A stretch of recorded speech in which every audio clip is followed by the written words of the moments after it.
जब हम दूसरी बार, माननीय अध्यक्ष जी, जब हम दूसरी बार 2019 में जब हम संसद में आए तो हमने देखा देश के प्रधानमंत्री पद पे आ रहे नरेंद्र मोदी जी ने सबसे पहले संविधान को ऐसे माथा झुका करके प्रणाम किया। वो दृश्य हमारे लिए, और मैं समझता हूं मेरे सभी साथियों के लिए, हाथ में संविधान लेना भी ठीक है, लेकिन संविधान लहराना और संविधान की पूजा करना दोनों में अंतर है। हमने नरेंद्र मोदी जी को संविधान की पूजा करते हुए देखा है। इसलिए मैं बड़े ही विनम्रता से कहना चाहता हूं, राष्ट्रपति जी के अभिभाषण के बाद मैं जब दिल्ली के ही अपनी कुछ बातें करूंगा, दिल्ली के ही सौभाग्य को देखूंगा, कोई द्वारका एक्सप्रेस पे जाकर के गाड़ी चलाता होगा तब उसको समझ में आता होगा कि सरकार क्या होती है और कैसे लोगों का काम होता है। NH-24 पे जाते होंगे, आज दिल्ली मेरठ तक चली गई है अध्यक्ष जी। आज लोग दिल्ली में मेरठ से काम करने आते हैं और 35 से 40 मिनट में पहुंचते हैं। तब हम सबको गर्व होना चाहिए। हमें गर्व क्यों नहीं होना चाहिए जब हमें पता चलता है कि देश के 4 करोड़ 22 लाख बेघर को पहली बार घर मिल गया। हमें क्यों नहीं गर्व होना चाहिए अध्यक्ष जी जब 12 करोड़ घरों में टॉयलेट बन जाते हो, जब 52 करोड़ में गांव का आदमी हो। अध्यक्ष जी, हमारी माँ पहले एक हमारी गांव में काम करती थी, उनके लिए हमसे एक बार वो 20,000 रुपया मांग के दी थी, और एक दिन वही हमारी माई हमसे कहती है, ए मनोज, तू जाना तला झुरी तिवारी के मेहरारू के उनके घर मिल गए, मोदी जी घर दिले बाड़े। अध्यक्ष जी, हम जानते हैं कि गांव में घरों में टॉयलेट न होने का क्या दंश होता था। हम लोग साइकिल से जाते थे तो सड़क पे खड़ी महिलाएं खड़ी हो जाती थीं। अगर उस दंश को किसी ने दूर किया, वो नरेंद्र मोदी जी, वो सरकार, हम क्यों न गर्व करें इस पे। 13 करोड़ घरों में नल से जल लगा दिए। हम दिल्ली में पाइप से घरों में गैस जा रही है, पाइप से गैस जा रही है, और दिल्ली में एक बैठी हुई आम आदमी पार्टी की सरकार नल से जल तक नहीं दे पाई। हम ये भी दंश इसी दिल्ली में देख रहे हैं। अध्यक्ष जी, कभी भारत मंडपम देखिए।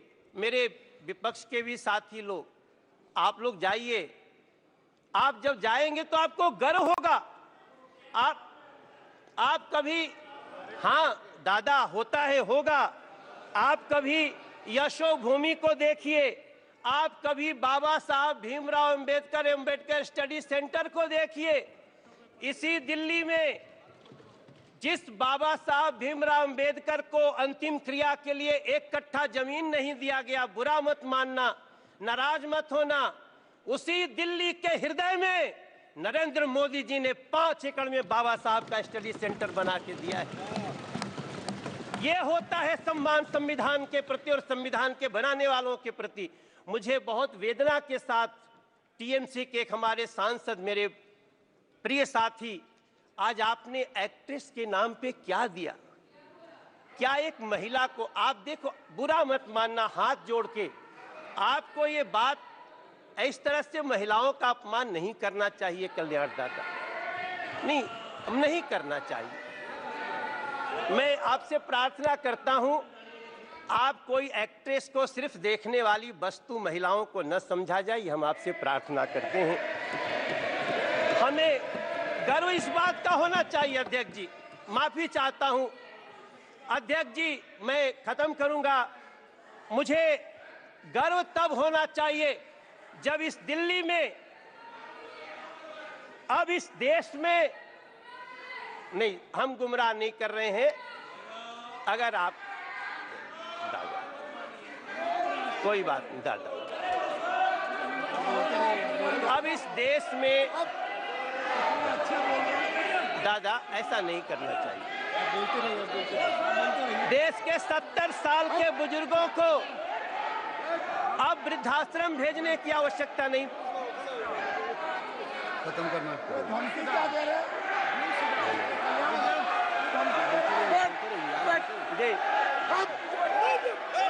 अध्यक्ष जी,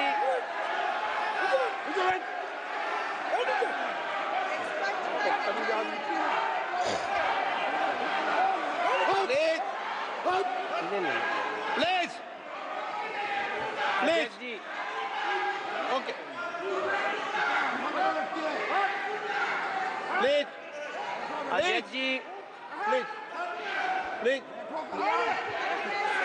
नो अध्यक्ष जी, अध्यक्ष जी, हमको गर्व होता है वंदे भारत जैसी ट्रेन में बैठकर। हमको गर्व होता है जब 70 साल के बुजुर्ग को अब किसी वृद्धाश्रम भेजने की जरूरत नहीं पड़ेगी, हम उसका इलाज कराने के लिए मोदी सरकार खड़ी रहेगी। हमें तब गर्व होता है अध्यक्ष जी। हमें गर्व होना चाहिए जब भ्रष्टाचारियों पर नकेल हो। इसलिए मैं प्रार्थना करता हूं अपने सभी साथियों से कि हो सके तो, हाँ गाना तो गाते हैं दादा, हम आप सभी से प्रार्थना कर, अब आज जब यहाँ से हम निकलते हैं तो हमें अपने माँ के नाम से एक पेड़ लगाने का एक अभियान जो शुरू हुआ है उसमें साथ देना चाहिए। चलिए मिलकर के माँ के नाम से एक पेड़ लगाते हैं। दादा, माँ के नाम से आप भी लगा दो। कल्याण जी, माँ के नाम से एक पेड़ लगाइए।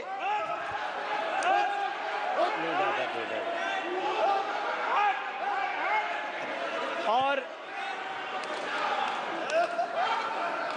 मैं अध्यक्ष जी, मैं एक लाइन के प्लीज नरेंद्र मोदी जी सरकार को प्लीज तीसरी बार अगर इस देश की जनता ने चुन के भेजा है,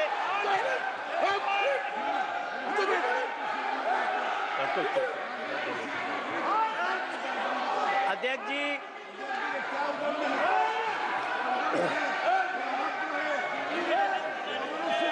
बैठो। प्रसून जी, अध्यक्ष जी, प्लीज मैं दो पंक्ति के साथ अपनी वाणी को विराम देने जा रहा हूं। नरेंद्र मोदी जी को तीसरी बार देश ने ऐसे ही नहीं चुना है। हमारे संस्कृत में एक श्लोक है, अभिवादनशीलस्य नित्यं वृद्धोपसेविना चत्वारः तस्य वर्धन्ते आयुर्विद्या यशोबलम। नरेंद्र मोदी जी की भी आयु बढ़े, नरेंद्र मोदी जी के सरकार की भी आयु बढ़े, ये इस देश की जनता चाहती है।